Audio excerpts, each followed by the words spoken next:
Yun, so what's up mga bro? Welcome back to another vlog. And yeah, dito na ngayon sa Supplement Hub YouTube channel. And ngayon, isasama ko kayo sa workout ko and sa mga ginagawa ko sa araw-araw ko. So tara!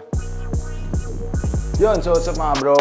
Lumipat na rin pala tayo sa sarili nating place, diba? So ayun, kaya natin din ginawa to kasi syempre nagmamature na tayo and magpe-prep kasi tayo for next year. So make sure ko lang na less yung distractions hopefully sa next prep and mataguyod natin yun ng solid, diba? So yun lang, need din natin kasi bro na italunin yung package na binigay natin dun sa muscle contest. And yun talaga, gusto natin manalo and kahit top 3, diba? Top 3, yun yung goal natin. So anyway, dito lang ako ng way, tapos punta tayo sa gym, chest workout tayo ngayon kasi 5 days akong hindi nakapag-workout bro kasi naglipat nga ako yun. So ako yung tumabaho dito, nagbare-bare na ako dito para sa cortina, para sa panyo. So ayun, G-time bro.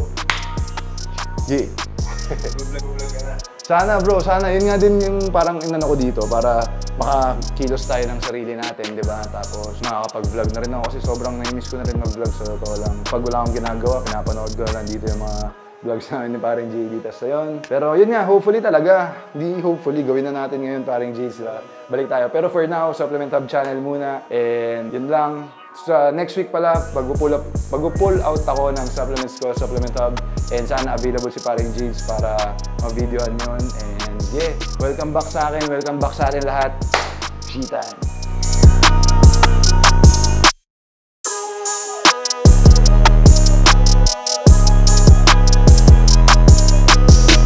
Yun, so punta tayo sa gym.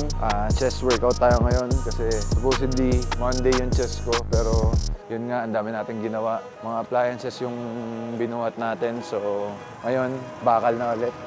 G-time. Ano? Kita sa gym. G. Yun, so kakarating lang namin ngayon sa gym and chest workout tayo today. So 5 days rest. So expect ko ngayon na kinabukasan, iba yung DOMS nung chest ko. So anyway, yun. So first workout namin, incline barbell bench press. Kasabay ko yung client ko, si Mig.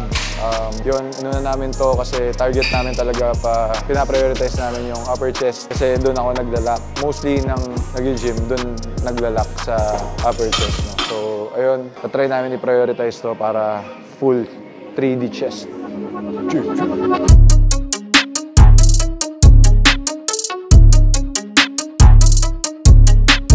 Second set, plus 10 kg lang. Sobrang inuunti-unti lang natin yung pagdadagdag and focus tayo sa bawat rep.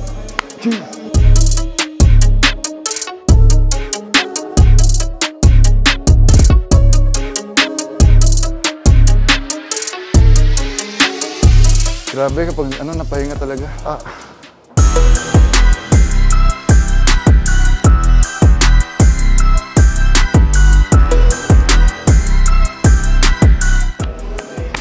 Dapat may believe ka talaga sa sarili mo, bro.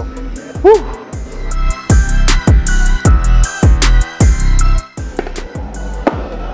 Yun, so second workout namin, itong decline press. Di kami natuloy doon sa incline dumbbell press kasi may gumagamit ng lahat ng bench. So dito tayo proceed sa decline machine press. Okay? Dito kahit siguro 15 reps sa first set. Pero sikapin natin na lahat yun controlled and talagang sa full. G. Sarap ng workout. Shoutout kay Coach Francis. Damang-dama ko lahat ng bawat rep sa workout ko. Solid sa'yo.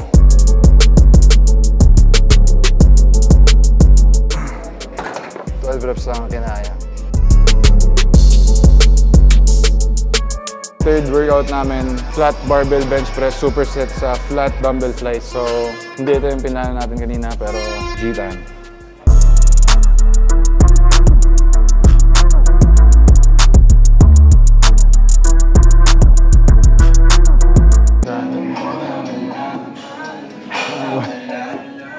Kyle Abby, sir. Marikina, pare. So, ayun, last superset na namin sa chest and hinuli namin yung dips tsaka crossbody raises. Crossbody raises, kasi ganun na yun. Para sa mid to lower chest. So, yeah. 4 sets of 12 to 15. G.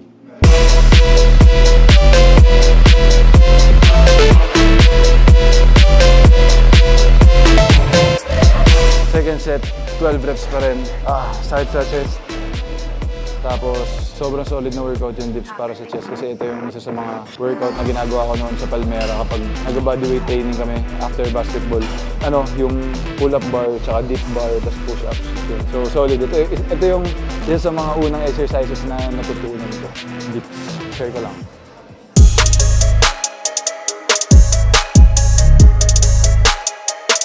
Yun, so what's up guys? Tapos na yung workout namin for today. And yun, nakapag-chest lang ako, nakapag-triceps today kasi ang dami ko pang gagawin and gabi na. So yun lang, babawi ako sa mga susunod na araw sa mga workouts ko. And hopefully kayo din, huwag kayo mag-skip ng workout. Sana ma-squeeze in nyo pa rin yung time nyo mag-workout sa tight yung schedule. So yun guys, huwag nyo kalimutan mag-like, comment, share, and subscribe sa Supplement Hub YouTube channel and sa Instagram and Facebook and other social media pages pa nila. So yun lang guys, G-time!